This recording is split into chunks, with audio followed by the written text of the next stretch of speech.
Good morning, जय मसीह की। आइए हम देखते हैं आज के वचन में, जो कि लूका के 18 अध्याय से। लूका के 18 अध्याय में हम देखते हैं कि यहाँ पर एक व्यक्ति है जो कि अंधा है। जो कि अंधा है और वो यीशु से उम्मीद लगाए, वो यीशु से उसने आशा लगाई है कि वो उसे ठीक करे, उसे आंखें दे ताकि वो देखने लगे। लूका के 18 अध्याय में चलते हैं और यहाँ पर जब उसने यीशु को पुकारा तो उसका पुकारने का तरीका भी थोड़ा अलग है। हम सब जानते हैं कि यीशु नासरी परमेश्वर का पुत्र है, आज हम जानते हैं। मगर यीशु के समय में वो अपने आप को प्रकट कर रहा था लोगों पर, परमेश्वर के अद्भुत कामों को दिखाकर, अद्भुत चमत्कार को दिखाकर, और उसमें से बहुत सारे लोग उसे मसीह स्वीकार कर चुके थे। बहुत सारे लोग सोच रहे थे कि हाँ ये मसीह है, या बहुत सारे लोग सोच रहे थे नहीं ये बस कोई भविष्यवक्ता है। ऐसा कई बार लोग सोच रहे थे, राइट। और जिनमें से हम जानते हैं कि ज़्यादातर फरीसी लोग, राइट, फरीसी लोगों ने उसे भविष्यवक्ता ही समझा अंत तक, और उन्होंने कभी उसे स्वीकार नहीं किया कि वो परमेश्वर का पुत्र है या फिर वो परमेश्वर का एक नबी है। कभी नहीं स्वीकार किया, क्योंकि अगर ऐसा स्वीकार किया होता तो वो यीशु पर विश्वास करते और उसे उद्धारकर्ता मानते, उसे क्रूस पर ना चढ़ाते। परंतु ऐसा नहीं हुआ, उन्होंने कभी नहीं माना कि वो मसीह है या उद्धारकर्ता है। मगर यहाँ हम देखते हैं कि लूका के 18 अध्याय में यहाँ पर अंधे भिखारी हैं और उन्होंने आवाज़ दिया। उन्होंने आवाज़ दिया। लिखा है कि लिखा है कि एक अंधा सड़क के किनारे बैठा हुआ भीख मांग रहा था। वो भीड़ के चलने की आहट को सुनकर पूछने लगा कि क्या हो रहा है। उसको बताया गया कि यीशु नासरी जा रहा है। तब उसने पुकार कर कहा, हे दाऊद की संतान, मुझ पर दया कर। देखिए, उसने पूछा कि क्या हो रहा है और बताया गया कि यीशु नासरी जा रहा है। तो जब उसे पता चला कि यीशु जा रहा है, तो पुकारने का जो तरीका है या फिर जिस नाम से पुकारा जाना चाहिए था, वो यही होना चाहिए था कि हे यीशु नासरी, मुझे बचा। परंतु यहाँ पर हम देखते हैं कि जो परिचय यीशु का उसे दिया गया, उस परिचय से उसने उसे नहीं बुलाया, परंतु उसने कहा, हे दाऊद की संतान, हे दाऊद की संतान। पता क्या है? उसने कहा, हे दाऊद की संतान, मुझ पर दया कर। यहूदियों में यह बात प्रचलित थी कि जब मसीह आएगा तब वो दाऊद की संतान होगा, या फिर जो अगला राजा होगा वो दाऊद के संतान के जैसा होगा। मसीह जो होगा वो दाऊद की संतान कहलाएगा। ये अंधा जरूर है, परंतु ये देख पा रहा है कुछ चीजें। आगे देखते। कहा, हे दाऊद की संतान, मुझ पर दया कर। जो आगे आगे जा रहे थे वे डांटने लगे कि चुप कर, परंतु वो और भी चिल्लाने लगा, हे दाऊद की संतान, मुझ पर दया कर। तब यीशु ने खड़े होकर आज्ञा दी, उसे मेरे पास लाओ। और जब वो उसके निकट लाया गया तब उसने उससे पूछा, तू क्या चाहता है कि मैं तेरे लिए करूं? एक्चुअली ये छोटी बात नहीं है। यही सवाल आज परमेश्वर हम सबसे कहता है कि तुम क्या चाहते हो, तुम क्या चाहते हो। और हम लोग क्या उत्तर देते हैं? हम लोग ज़्यादातर लोग पता क्या उत्तर देते हैं? फिजिकली रिलेटेड चीज़ें से, राइट। और यहाँ पर देखा जाए तो इस व्यक्ति का भी उत्तर यही था, ऐसे ही कुछ था।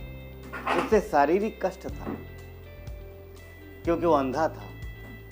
और उसने उत्तर क्या दिया? देखिए वो क्या कहता है 42 में। यीशु 41 में, तू क्या चाहता है कि मैं तेरे लिए क्या करूं? और 41 में उसने कहा, हे प्रभु कि मैं देखने लगूं, हे प्रभु कि मैं देखने लगूं। यहाँ पर ये एक बहुत अच्छी बात है। पता क्या लगता है कि वो अंधा था, अफकोर्स वो अंधा था, वो शरीर से अंधा था, परंतु वो देखता था उस तरीके से जैसे देखना चाहिए। वो अंधा था, शरीर से नहीं देख पा रहा था, परंतु मन की आंखों से वो देख पा रहा था। फरीसी, शास्त्री और वो लोग जो यीशु को सिर्फ और सिर्फ भविष्यवक्ता मानते थे या फिर वो मानते थे कोई मनुष्य है, उन्होंने मसीह के कामों को, उसके ईश्वर तत्व को नहीं पहचाना। जबकि उसने कई बार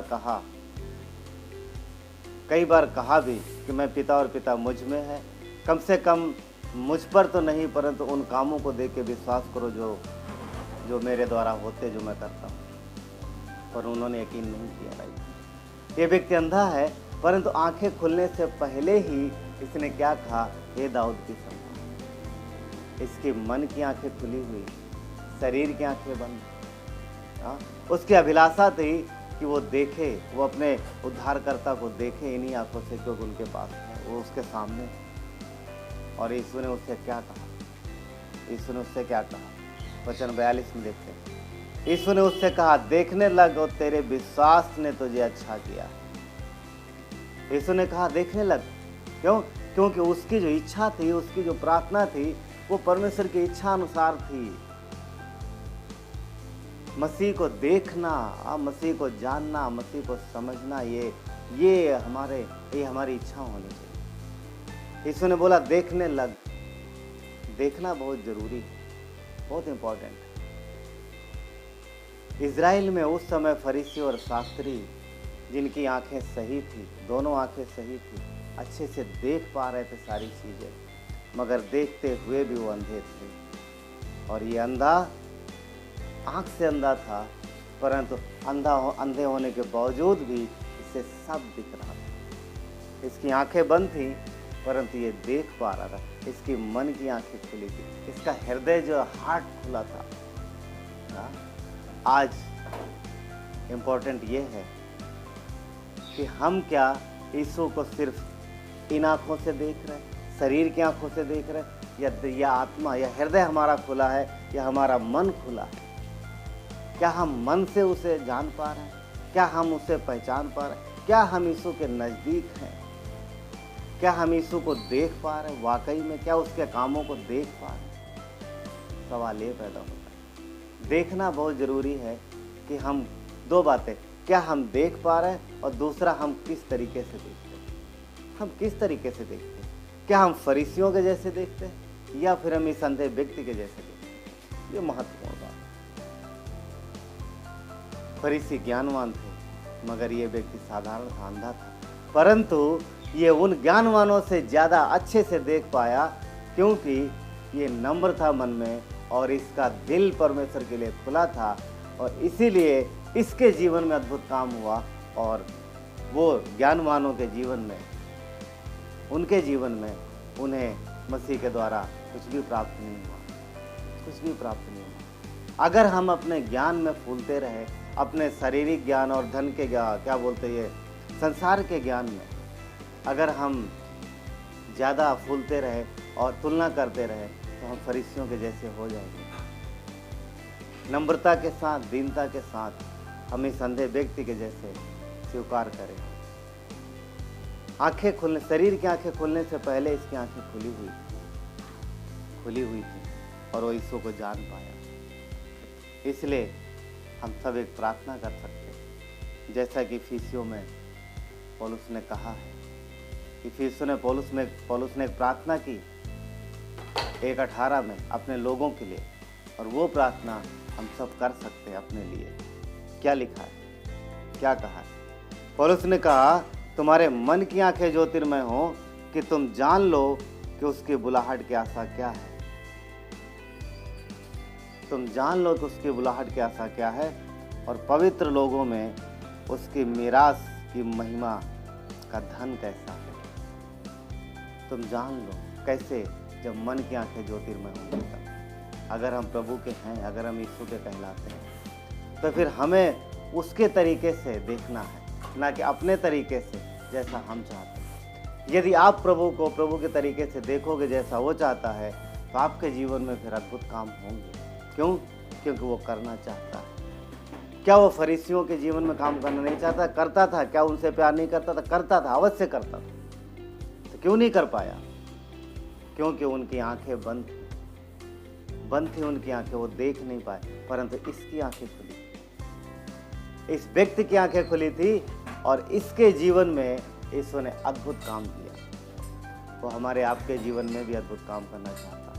वो अपने आप को प्रकट करना चाहता है ताकि उसकी महिमा आपके जीवन में और आपके अंदर जो महिमा होती है, आपके जीवन में जो महिमा होती है, उस महिमा के बाद उस महिमा को देखकर बहुतों के जीवन में यीशु की महिमा है।